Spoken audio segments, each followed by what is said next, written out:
주님께서 여러분과 함께 마테오가 전한 거룩한 복음입니다. 그때 예수님께서 사도들에게 말씀하셨다.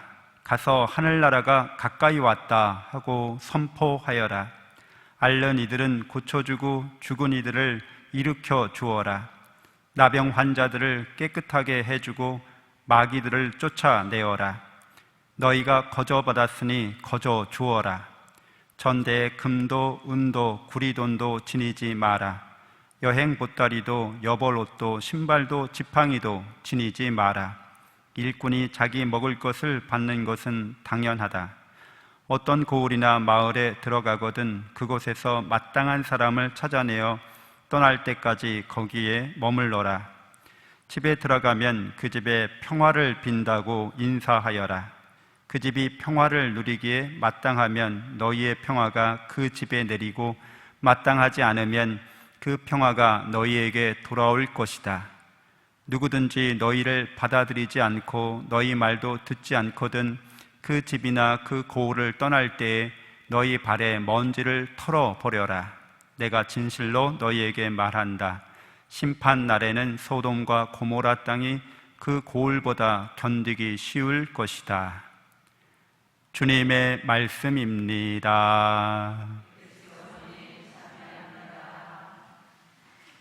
찬미 예수님, 하나님의 복동이 사랑합니다.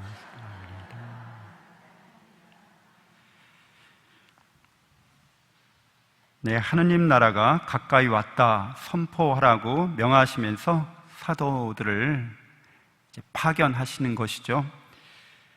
하늘나라는 어디에 있습니까? 라는, 하느님 나라는 어떻게 오게 됩니까? 라는 질문을 받으시고 예수님께서는 하느님 나라는 너희 안에 있다, 너희 사이에 있다, 이렇게 말씀해 주십니다. 그래서 하늘나라라고 마테오 복음에서 명칭하고 있는데 하느님이 다스리는 나라인 거죠. 하느님의 통치와 지배가 미치는 곳을, 그러한 상태를 가리킵니다. 그래서 하느님의 나라는 우리 마음 안에 세워져야만 합니다. 그리고 하느님의 나라는 우리 사이에, 우리 관계 속에 세워져야만 합니다. 그러니까 하느님의 나라가 우리 안에 있고 우리 내면 세계 안에 있고 또 하느님의 나라가 그러한 마음의 상태를 우리가 하느님의 사랑과 은총의 지배와 통치를 받아들이는 그런 상태에 머물면서 다른 사람의 마음과도 다른 사람들과의 관계 안에서도 하느님의 사랑이 지배하고 통치되는 그런 관계를 이루어 나갈 수 있을 때 하느님 나라가 가까이 온 것이라고 말씀드릴 수 있습니다. 누구나 다 하느님 나라에 가고 싶어 하죠. 옛날에는 우리가 선진국이 아닐 때는 이미 우리나라가 이제 며칠 전인가요? UN 개발위원회에서 우리가 선진국으로 만장일치로 그렇게 결의가 되었습니다. 남들이 인정해줘서 선진국이 된 것이긴 하지만 요즘에 이렇게 팬데믹 시대에 보면은 선진국이 우리보다 못한 점들이 너무 많이 눈에 띄어서 우리가 스스로도 저 정도 나라들보다는 우리가 선진국이구나라는 것을 그냥 자인하게 됩니다. 그래서 옛날에는 선진국에 가서 살고 싶어서 이민을 많이 갔죠.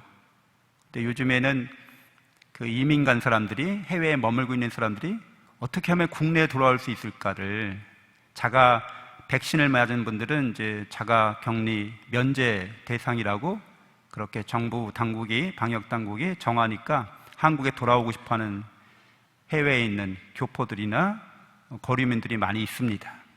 그러니까 우리가 하느님 나라에 들어가고 싶어 하는데 하느님 나라의 시민권을 얻은 분들이 바로 성인들의 경지죠. 그분들은 늘 하느님의 사랑의 통치와 지배를 받아들이면서 동시에 하느님과 같이 다스리고 통치합니다. 늘 사랑이 충만한 상태에 생활하고 있는 거죠. 그런 상태 속에 있는 겁니다. 그리고 그런 관계를 맺으면서 함께 있는 겁니다. 그래서 영원한 생명과 행복을 누립니다. 그리고 하느님 나라의 시민권자는 아니지만 하느님 나라의 영주권을 얻은 사람들도 있습니다. 그래서 이 지상에 살면서 늘 하느님 나라를 그리워하고 그 성인들의 그러한 하느님 나라의 시민권자인 그 성인들의 삶을 갈망하면서 열심히 의지적으로 그렇게 살려고 기도하고 하나님의 은총에 힘입어서 열매를 맺으려고, 사랑의 열매를 맺으려고 노력하는 사람들이 있습니다. 여러분들은 영주권자인가요? 이렇게 우리는 하느님 나라의 시민권을 아직 따지는 못했지만 그래도 거기에서 영원히 머무를 수 있는 그런 권리가 있어서 늘 지상에서 그런 삶을 지향하고 있다는 거죠.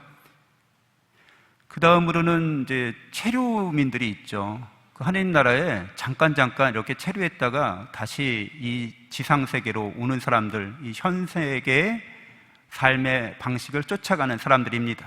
좀 왔다 갔다 하는 사람들이죠.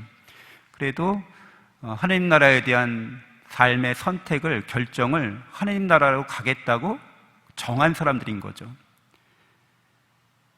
그래서 하느님 나라에 가려고 체류민이든 영주권자든 시민권자든 늘 하느님과 더 가까워지려고, 그분의 사랑에 더 깊이 나아가려고 노력하는 사람들인 것은 동일합니다.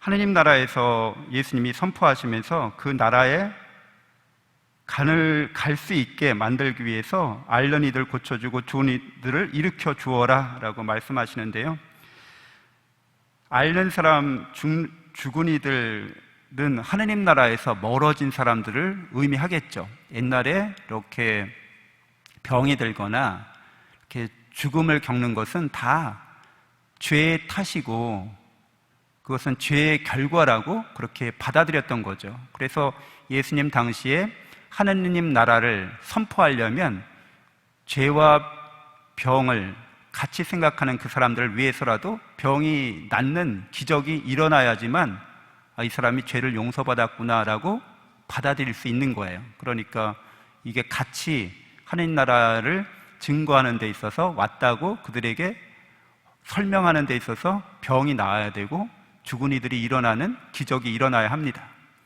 근데 이 앓는 이들과 죽은 이들을 대표하는 것이 가장 그런 죄의 아주 그런 바닥, 천형을 받았다고 그래서 여겨지는 질병이 바로 나병인 거죠.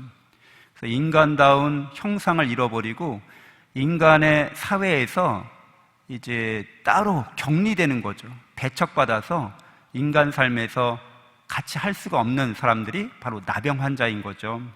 그러니까 나병 환자들을 깨끗하게 해주라는 것은, 그래서 마귀들을 쫓아내라고 하는 것은 그 모든 것의 근원이 인간다움을 잃어버리게 만드는 것, 인간 사회에서 소외되고 격리되고 배척받게 만드는 그 죄의 대표적인 성격을 갖고 있고 그렇게 만드는 것이 바로 마귀들이기 때문에 그러합니다.